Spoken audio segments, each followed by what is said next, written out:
આકાશવાણી અમદાવાદ વડોદરા.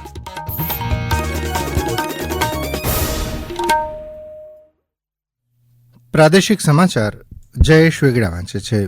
સૌપ્રથમ મુખ્ય સમાચાર. આજથી 3 દિવસ દરમિયાન દરિયા કિનારાના વિસ્તારોમાં ભારે પવન ફૂંકાવાની આગાહીના પગલે ગરમીમાંથી આંશિક રાહતની શક્યતા. આજથી માછીમારોને દરિયામાં માછીમારી કરવા ઉપર પ્રતિબંધ. દરિયો તોફાની બનવાની શક્યતાના પગલે 31મી જુલાઈ સુધી માછીમારી પર પ્રતિબંધ. રાજકોટ ગેમ ઝોન દુર્ઘટનાના મૃતકોના પરિવારોને 1 કરોડ અને 1 લાખ રૂપિયાની સરકારી સહાય ચૂકવાઈ. ઇજાગ્રસ્તોને રાજકોટમાં સારવાર અપાઈ રહી છે. ગાંધીનગરના દહેગામ, ચિલોડા અને કલોલના કોલેરાગ્રસ્ત કેટલાક વિસ્તારોમાં તંત્રની અસરકારક કામગીરી. અધિકારીઓએ પહોંચીને કોલેરાને ડામવાના પ્રયાસ આદર્યા. અને પશ્ચિમ રેલવેના મુંબઈ મંડળના વિરાર વૈતરણા રેલવે સ્ટેશન વચ્ચે પુલની કામગીરીને કારણે બ્લોક થતાં અમદાવાદ મુંબઈ વચ્ચેની ટ્રેનો 25થી 50 મિનિટ મોડી દોડી રહી છે. સમાચાર વિગતવાર. છેલ્લા 24 કલાકમાં રાજ્યભરમાં કેટલાક સ્થળોએ ગરમીનો પ્રકોપ યથાવત રહ્યો છે. ગઈકાલે દિવસ દરમિયાન રાજ્યનું સૌથી ગરમ શહેર સુરેન્દ્રનગર રહ્યું હતું. સુરેન્દ્રનગરમાં 44 ડિગ્રી સેલ્સિયસ તાપમાન રહ્યું હતું, જ્યારે અમદાવાદ અને ગાંધીનગરમાં ગરમીનો પારો 43 ડિગ્રી સેલ્સિયસ રહ્યો હતો. આ ઉપરાંત રાજકોટ, ભાવનગર અને અમરેલીમાં 42 ડિગ્રી સેલ્સિયસ તાપમાન નોંધાતા લોકોને કાળઝાળ ગરમીનો સામનો કરવો પડ્યો હતો. જોકે આજથી ગરમ વાતાવરણમાંથી આંશિક રાહત મળે તેવી શક્યતા છે. હવામાન વિભાગે આગામી 3 જૂન સુધી કચ્છ, ઉત્તર અને મધ્ય ગુજરાત અને સૌરાષ્ટ્રના મોટાભાગના વિસ્તારોમાં ધૂળની આંધી ફૂંકાવાની અને એ વખતે પવનની ગતિ અંદાજે 40 કિલોમીટર પ્રતિ કલાક સુધી રહેવાની સંભાવના દર્શાવી છે. એવી જ રીતે દક્ષિણ ગુજરાત નજીકના અરબી સમુદ્રમાં આજે પવનની ગતિ 35થી 45 કિલોમીટર પ્રતિ કલાક રહેવાની તેમજ બીજી અને 3 જૂનના રોજ સંબંધિત વિસ્તારમાં પવનની ગતિ વધીને 45થી 55 કિલોમીટર પ્રતિ કલાક સુધી વધવાની સંભાવના દર્શાવી છે. દરમિયાન હવામાન વિભાગે દરિયા કિનારાના વિસ્તારોમાં ભારે પવન ફૂંકાવાની આગાહી કરી છે, ત્યારે દરિયો તોફાની થવાની સંભાવના પગલે આજથી માછીમારોને દરિયામાં માછીમારી કરવા જવા ઉપર પ્રતિબંધ ફરમાવી દેવાયો છે. 1 જૂનથી 31 જુલાઈ સુધી હવે માછીમારો બોટ લઈને દરિયામાં માછીમારી કરવા નહીં જઈ શકે. માછીમારોની સલામતીને કારણે કેન્દ્રીય મત્સ્ય ઉદ્યોગ મંત્રાલય દ્વારા કરવામાં આવેલા આદેશ અનુસાર આ નિર્ણય લેવાયો છે. માછીમારોએ પોતાની બોટોને જેટી ઉપર લઈ જવાની શરૂઆત કરી દીધી છે. લોકસભા ચૂંટણીના 7મા અને અંતિમ તબક્કા માટે સવારે 7 વાગ્યાથી મતદાન શરૂ થયું છે. આ તબક્કામાં ઉત્તરપ્રદેશ અને પંજાબની 13, પશ્ચિમ બંગાળની 9, બિહારની 8, ઓડિશાની 6, હિમાચલ પ્રદેશની 4, ઝારખંડની 3 અને કેન્દ્રશાસિત પ્રદેશ ચંડીગઢની 1 એમ કુલ 57 સંસદીય ક્ષેત્રમાં મતદાન થશે. આ ઉપરાંત ઓડિશા વિધાનસભાની બાકીની 42 બેઠકો માટે પણ મતદાન શરૂ થયું છે. ચૂંટણી પંચ દ્વારા સરળ અને પારદર્શક રીતે મતદાન પ્રક્રિયા સુનિશ્ચિત કરવા પૂરતી વ્યવસ્થા કરવામાં આવી છે. 10,09,000 જેટલા મતદાન અધિકારીઓ 1.9 લાખ મતદાન મથકો પર ફરજ બજાવી રહ્યા છે. 7મા તબક્કા માટે 10 કરોડ 6 લાખ જેટલા મતદારો પોતાના મતાધિકારનો ઉપયોગ કરશે. અંતિમ તબક્કો શાસક અને વિરોધ પક્ષો બંને માટે ખૂબ મહત્વનો છે. આજે પ્રધાનમંત્રી અને ભાજપના વરિષ્ઠ નેતા નરેન્દ્ર મોદી, કેન્દ્રીય મંત્રી અનુરાગ ઠાકુર, રવિશંકર પ્રસાદ, અભિનેત્રી કંગના રનૌત, અભિનેતા રવિ કિશન, કોંગ્રેસના નેતાઓ મનીષ તિવારી અને વિક્રમાદિત્ય સિંહ, આરજેડી નેતા મીસા ભારતી અને તૃણમૂલ કોંગ્રેસના નેતા અભિષેક બેનર્જીનું ભાવિ ઈવીએમમાં બંધ થશે. 7મા તબક્કા માટે વિશ્વની સૌથી મોટી ચૂંટણી પ્રક્રિયાનો અંત આવશે.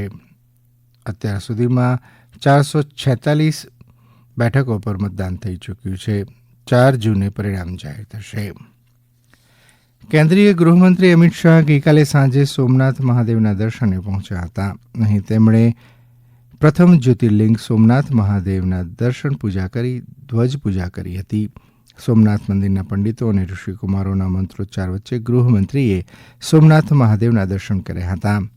સોમનાથ મહાદેવ સમક્ષ ગંગાજળનો જળાભિષેક કરીને પૂજા અર્ચના કરી હતી. તેઓ પરિવાર સાથે સોમનાથ મંદિરે પહોંચ્યા હતા. ચૂંટણી પ્રચાર પૂર્ણ થયા બાદ તરત જ તેમણે સોમનાથ મહાદેવને શીશ ઝુકાવ્યું હતું. રાજકોટમાં 25મી મેના રોજ નાના માવા વિસ્તાર ખાતે આવેલ ટીઆરપી ગેમ ઝોનમાં ગંભીર દુર્ઘટના સર્જાઈ હતી, જેમાં મૃત્યુ પામનારના પરિવારજનોને તાત્કાલિક સહાય ચૂકવવા સરકારે આદેશ કર્યો હતો. રાજ્ય સરકાર દ્વારા તાત્કાલિક ગ્રાન્ટ ફાળવી આ ગ્રાન્ટમાંથી અસરગ્રસ્તોને સત્વરે ચૂકવણું કરવા આદેશ આપવામાં આવ્યા હતા, જે અંતર્ગત 3 દિવસમાં મૃતકોના પરિવારજનોને 1 કરોડ 1 લાખ રૂપિયાની સહાય ચૂકવી દેવામાં આવી હતી. બેંક અને પરિવારજનોના સહયોગથી આ સહાય ચૂકવવામાં આવી હતી. આ દુર્ઘટનાના ઇજાગ્રસ્તોને ગિરિરાજ હોસ્પિટલ ખાતે પહોંચતા કરી તેઓને નિઃશુલ્ક સારવાર આપવામાં આવી હતી. જે પીડિતો અન્ય રાજ્યોના હતા તેઓના સંબંધીઓ માટે તાત્કાલિક ટિકિટો બુક કરાવડાવી યોગ્ય વ્યવસ્થા પણ કરવામાં આવી હતી. આ દુર્ઘટનામાં અવસાન પામનાર વ્યક્તિની અંતિમ વિધિ સહિતની કાર્યવાહી માટે એક નાયબ મામલતદારની નિમણૂક કરવામાં આવી હતી. આ સમાચાર આપ આકાશવાણી અમદાવાદ વડોદરા કેન્દ્ર પરથી સાંભળી રહ્યા છો. આ સમાચાર આપ અમારી YouTube channel AIR news Gujarat પર પણ સાંભળી શકશો.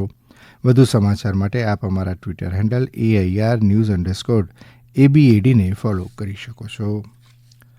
ગાંધીનગર જિલ્લામાં દહેગામ અર્બન વિસ્તાર, ચિલોડા, શિહોલી મોટી ઉપરાંત રામદેવપુરાવાસ, કલોલ અને નવા વણકરવાસ પેથાપુરમાં કોલેરાના કેસ મળ્યા હતા. આ અંગેની જાણકારી મળતા જ જિલ્લા કલેક્ટર મેહુલ દવેએ તાત્કાલિક અસરથી આ વિસ્તારોને કોલેરાગ્રસ્ત જાહેર કરી દીધા હતા.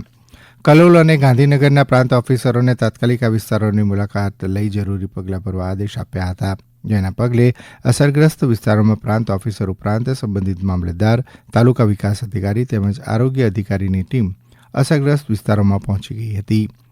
તમામ અધિકારીઓએ તાત્કાલિક અસરથી જરૂરી કાર્યવાહી આરંભી હતી. અસરગ્રસ્ત વિસ્તારોમાં આ રોગચાળા સંદર્ભે રાખવાની સાવચેતી અંગે લોકોને જાગૃત કરી માહિતગાર કરવામાં આવ્યા હતા. કોલેરા વધુ ન ફેલાય તે માટે આસપાસના વિસ્તારોમાં સ્વચ્છતા જાળવવા, પીવાના શુદ્ધ પાણીનો ઉપયોગ અને જરૂર પડે ઉકાળેલું પાણી પીવા લોકોને સમજાવવામાં આવ્યા હતા.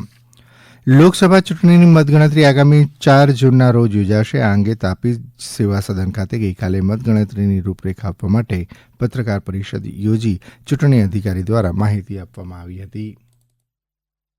તારીખ 4/6/24ના રોજ સરકારી arts and commerce college Songadh ખાતે 23 બારડોલી લોકસભાની મતગણતરી શરૂ થનાર છે. સવારે 8 વાગે મતગણતરી શરૂ થશે. કુલ 13,27,628 મતોની ગણતરી થનાર છે તથા 15,700 પોસ્ટલ બેલેટ, જેમાં 98 ઈવીએમના ટેબલ હશે તથા 28 પોસ્ટલ બેલેટ કાઉન્ટિંગના ટેબલ હશે. 19 થી લઈને 38 એટલે કે ઓછામાં ઓછી નાનામાં નાની વિધાનસભા છે ત્યાંથી લઈને મોટા મોટી વિધાનસભામાં વધારે 37 રાઉન્ડ સુધી મતગણતરી ચાલુ રહેનાર છે. કુલ 1716 કર્મચારી ફરજ પર હશે. પશ્ચિમ રેલવેના મુંબઈ મંડળના વિરાર વૈતરણા સેક્શન વચ્ચે પુલની કામગીરી ચાલી રહી છે, જેને કારણે અમદાવાદ મુંબઈ રેલ માર્ગ પર દોડતી કેટલીક ટ્રેનોના સમયમાં પરિવર્તન કરવામાં આવ્યું છે. આજે અને આવતીકાલે 13 જેટલી ટ્રેનો મોડી દોડશે, જેમાં લોકશક્તિ એક્સપ્રેસ, સૌરાષ્ટ્ર મેલ, ગુજરાત મેલ, વેરાવળ પુણે એક્સપ્રેસનો સમાવેશ થાય છે. આ ટ્રેનો 25થી લઈને 50 મિનિટ સુધી મોડી દોડી રહી છે. તાપીમાં એક જ દિવસમાં 2 અલગ અલગ અકસ્માતમાં 3ના મોત નીપજ્યા હતા. બંને અકસ્માત ઉચ્છલ નિર્જર હાઈવે પર સર્જાયા હતા. મોડી સાંજે રૂમકી તળાવ નજીક 2 બાઇકો સામસામે અથડાતા 2 બાઇક સવારના મોત નીપજ્યા હતા, જ્યારે એકને ગંભીર ઇજા થતાં તેને સારવાર માટે હોસ્પિટલમાં ખસેડવામાં આવ્યો છે. ડાંગ જિલ્લામાં ડાંગ સ્વરાજ આશ્રમ આહવા તેમજ ગાઢવી પ્રાથમિક શાળા ખાતે નિઃશુલ્ક સમર યોગા કેમ્પનું આયોજન કરાયું હતું, જેમાં 190 વિદ્યાર્થીઓએ ભાગ લીધો હતો. આ કેમ્પમાં બાળકોને યોગાસન, આસન, પ્રાણાયામ, ધ્યાન, ભગવદ્ ગીતાના શ્લોક તેમજ વિવિધ રમતો રમાડવામાં આવી હતી. આ ઉપરાંત બાળકોને આદર્શ દિનચર્યા વિશેની સમજણ પણ આપવામાં આવી હતી. ગુજરાત રાજ્ય યોગ બોર્ડ દ્વારા 7 થી 15 વર્ષની વય જૂથના બાળકો માટે સમગ્ર રાજ્યમાં 200 જેટલા નિઃશુલ્ક સમર યોગા કેમ્પનું આયોજન કરવામાં આવેલ છે.